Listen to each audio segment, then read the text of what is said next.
झूठ बोलते हैं। झूठ नहीं बोलें, आप सच बोलें। आप दयानतदारी का मुजाहरा करें। आप सच बोलेंगे तो आपका एतमाद बहाल होगा, रिश्ते नहीं टूटेंगे। क्यों गलत बातें हम बताते हैं लड़की वालों को? रिश्ता करते वक्त खुद कहते हैं कि हमने लड़के को कार भी देनी है, हमने बच्ची को मकान भी देना, फिर बाद में कहते हैं लड़के वाले लालची हो गए। तो आपने लालच पैदा किया था, आपने तो रिश्ते कराने वाले से ये कहा था। यही काम जो है वो लड़के वाले करते हैं। वो कहते हैं बड़ी कमाई करता है, बड़ी मौज में है, क्या बात है, हमारा बच्चा तो अच्छा ही बड़ा है।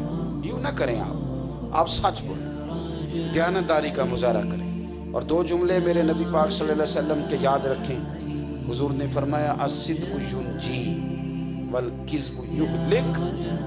क्या खूबसूरत अंदाज है। हुजूर ने फरमाया सच बोल तू बच जाएगा। क्या कर? सच बोल तू, झूठ ना बोलना, हलाक हो जाएगा। झूठ मरवा देगा, हलाक कर दे। सच बोले और दयानतदारी का मुजाहरा कर। हजरत हसन बसरी पीर हैं और हबीब अजमी मुरीद हैं। और ये बात सुना रहा हूँ आपको 1100 साल पहले की। कितने साल? थोड़ी जी तकलीफ करे अजे, बोले अजे कितने साल जी? 11। जेड़े बंदे कहने ना पीरी मुरीदी कल शुरू हुई है, उनके लिए बात कर रहा हूँ। कितने साल पहले? क्यों? इसलिए कि ये जो बात सुनाने लगा हूँ ये दाता अली अजमेरी ने लिखी है, और 1000 साल तो दाता साहब को हो गया है। दाता साहब ने लिखी है 1000 साल पहले कश्फुल माजूब, उसके अंदर दाता गंज बख्श अली अजमेरी ने इसको लिखा है। यानी आज से 1100 साल पहले भी 11। मैंने एक दफ़ा कहा था दरबार शरीफ पे, तो वो अब चल जाती है ये सोशल मीडिया पे बहुत सारी बातें। मैंने कहा था कि 3 लोगों का मुरीद कोई पीर कोई नहीं होता। तो मुझे एक बाबा जी कहने लगे कि वो गल फेर ते सुनाया जी। मैं क्या केड़ी? कहने ने जेड़ी साहबजादा रियाजुल हसन साहब नाल बैठ के की साजे। उनको कहीं याद रह गई कि वो वीडियो देखते हैं ना, जो चीज़ देख लेते हैं। वो कहने लगे मैंने वो एक जगह पे देखा है, पीर साहब बैठे थे आपके साथ।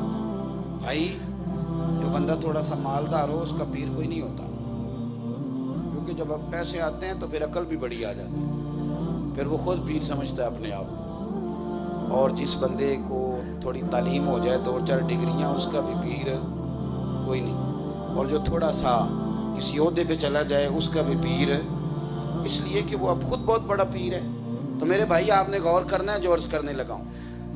ख्वाजा हसन बसरी रहमतुल्लाह अलैह ने ना फतवा दिया हज्जाज बिन यूसुफ के खिलाफ के बड़ा जालिम आदमी। ये मैं आपको 1100-1200 साल बता रहा हूँ, 1300 भी कर लेंगे तो करीब पहुँच जाएंगे यार, पुरानी बात। क्योंकि ख्वाजा हसन बसरी ताबीन में से। तो ख्वाजा हसन बसरी रहमतुल्लाह ताला अलैह ने फतवा दिया कि तू जालिम आदमी है। तो वो उसने ना पीछे फौज लगा दी, पुलिस लगा दिया हज्जाज बिन यूसुफ ने। तो आप वहां से भागे। तो अपने उनके मुरीद थे हजरत हबीब अजमी, उनकी खानकाह में आए। तो उन्होंने कहा हजरत आप अंदर चले जाएं, नफल पढ़े जाके। अंदर चले गए मस्जिद में। थोड़ी देर के बाद फौजें आ गई। उन्होंने आकर के पूछा कि हजरत हबीब अजमी से कि यहाँ हसन बसरी तो नहीं आए? तो ख्वाजा हसन बसरी फरमाते हैं, ख्वाजा हबीब अजमी कहते हैं मैं सोच में पड़ गया कि मेरे मुर्शद ने सारी जिंदगी सिखाया है कि सच बोलना है। तो मेरे मुर्शद का ही मसला है। अगर मैं कहूं कि मुझे पता नहीं तो पीर साहब ने कहा सच बोलना है। दरवाजे पे दोबारा देख लो, शेख अंदर ही हैं। वो लोग कहते हैं फिर अंदर गए, सिपाही फिर घूम के आगे कहने लगे हजरत जी आपसे उम्मीद नहीं थी। वो अंदर कोई नहीं। आप फरमाने लगे मुझे झूठा ना समझो, मैं तुम्हें अल्लाह की कसम उठा के कहता हूँ कि वो अंदर गए। वो कसम पर फिर गए और अंदर से घूमकर फिर आ गए। दादा साहब ने लिखा है वापस आके कहने लगे अंदर शाही कोई नहीं। तो फरमाने लगे नहीं तुम्हें नजर आता तो मैं क्या कर सकता हूँ। उन्होंने कहा छोड़े जनाब अंदर कोई शय नहीं। पुलिस वापस चली गई। थोड़ी देर के बाद हजरत हसन बसरी आए, कहने लगे तेरी मेहरबानी तूने बचा लिया। कहने लगी हुजूर मेरी मेहरबानी नहीं, ये सच की मेहरबानी है, ये सच की बरकत।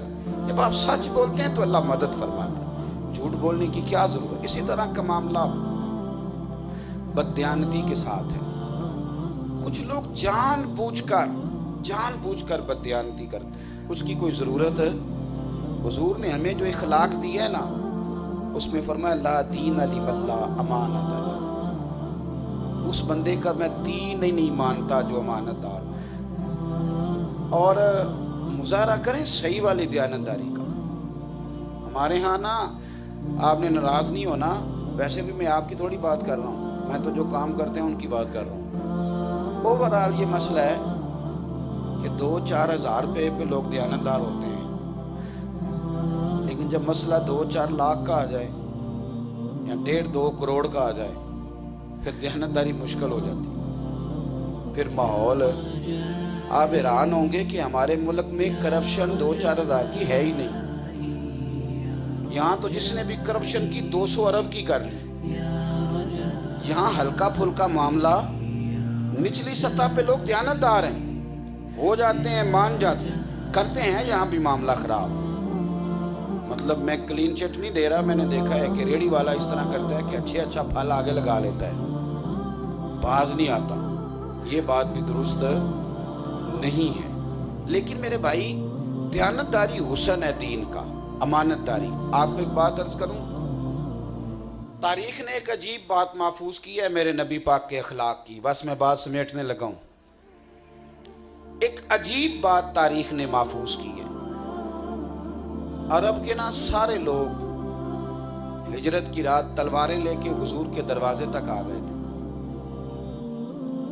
نبی پاک کو شہید کرنے کے لیے۔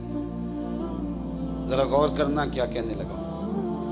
سب لوگوں نے تلواریں پکڑی ہیں، حضور کو شہید کرنے کے ارادے سے آئے، لیکن جو تلوار لے کے معاذ اللہ قتل کرنے آئے ہیں نا، ان میں سے بھی کئیوں کی امانتیں میرے نبی کے گھر پڑی ہوئی ہیں۔ اللہ کرے آپ کو سمجھ آئے۔ اور میرے بھائی، کوئی بندہ کرائے کا مکان چھوڑ کے جا رہا ہو اور 50,000 لینا ہو تو ہم کہتے نہیں پہلے میرے پیسے دے؟ اور اگر ذہن یہ بن جائے کہ رات اس بندے کو شہید کر دیا جائے گا تو لوگ پیسہ طلب کرتے کہ نہیں کرتے؟ لیکن عزیز دوست، اس پر ضرور غور کرے۔ یہ باتیں صرف محفلوں میں کرنے کی نہیں، یہ ہمارا دین ہے، یہ ہمارے نبی نے ہمیں جینے کا سلیقہ سکھایا۔ صاحب، سید عالم صلی اللہ علیہ وسلم کو شہید کرنے آ گئے، امانتیں ابھی بھی حضور کے پاس پڑی ہیں۔ گویا تاریخ مسکرا مسکرا کے یہ بات بیان کرتی ہے کہ انہیں بھی یقین تھا کہ اگر معاذ اللہ حضور شہید بھی ہو گئے تو پھر بھی ان کی امانتیں ضائع نہیں ہوں۔ اور آپ دیکھیں نبی پاک صلی اللہ علیہ وسلم نے بندوبست فرمایا، اپنے لیے نہیں، ساری تاریخ کی کتابیں دیکھ لو، وہ جو قتل کرنے آئے تھے ان کی امانتیں بھی حضور کے گھر تھیں۔ مولا علی کو بستر پہ سلا کے فرمایا، علی تو لیٹ جا، سویرے آ جانا۔ حضور میرے ذمہ کام کیا ہے؟ فرمایا لوگوں کی امانتیں واپس کرنا، ان کی امانتیں جو دشمن ہیں۔ یہاں تو میرے بھائی، اب جو آپ نے پیسے بڑے پیار سے دیے وہ بھی آپ واپس نہیں لے سکتے، سوال ہی نہیں پیدا ہوتا۔ اس کے لیے تو وہ لوگ کہتے ہیں آپ کیس بھی کریں تو وہ کہتے ہیں تو بتا کتنے دے سکتا ہے، کس طرح دے سکتا ہے۔ اتنا جب عروج بددیانتی کو دیا جائے گا پھر حالات خراب ہوں گے۔ 3 باتیں آپ کی خدمت میں عرض کی ہیں۔ ایک تو خودداری سے زندگی گزاریں، ہاتھ نہیں پھیلائیں۔ آپ اللہ رسول سے مانگنا شروع کریں، آپ کی جیب میں کبھی خالی نہیں ہوگا۔ اور دوسری گزارش آپ کی خدمت میں یہ عرض کی ہے کہ جھوٹ نہیں بولیں کبھی بھی، آپ سچ بولیں۔ آپ ان العہد کان مسئولا، اللہ تعالیٰ عہد کے بارے میں پوچھیں گے، سچائی کے ساتھ زندگی گزاریں۔ اور تیسری بات آپ کی خدمت میں عرض کی ہے کہ کبھی بددیانتی نہ کریں۔ صرف نفل پڑھ کے ہی حضور کا قرب نہیں ملتا، صرف درود شریف پڑھ کے نہیں ملتا، بلکہ ترمذی شریف میں حدیث ہے، نبی پاک نے فرمایا جو تاجر سچ بولے گا نا، سچا تاجر ہوگا، اللہ قیامت کے دن اسے نبیوں کے ساتھ جگہ عطا فرمائے گا۔ یعنی تو تجارت سچ بول کے کر، تجھے مدینے والے کا قرب نصیب ہو جائے، حضور تجھے ساتھ بٹھائیں گے۔ شرط یہ ہے کہ تاجر ہو پر ہو سچا، بددیانتی کا مظاہرہ نہ کرے۔ جیسا میں نے شروع میں کہا، آپ حضرات بیٹھیں، انشاءاللہ نعت خوانی ہوگی، اس کو آپ سنیں، اللہ تعالیٰ آپ کو بہترین صلہ عطا فرمائے۔ آئیں نہیں کس کی نعت شریف۔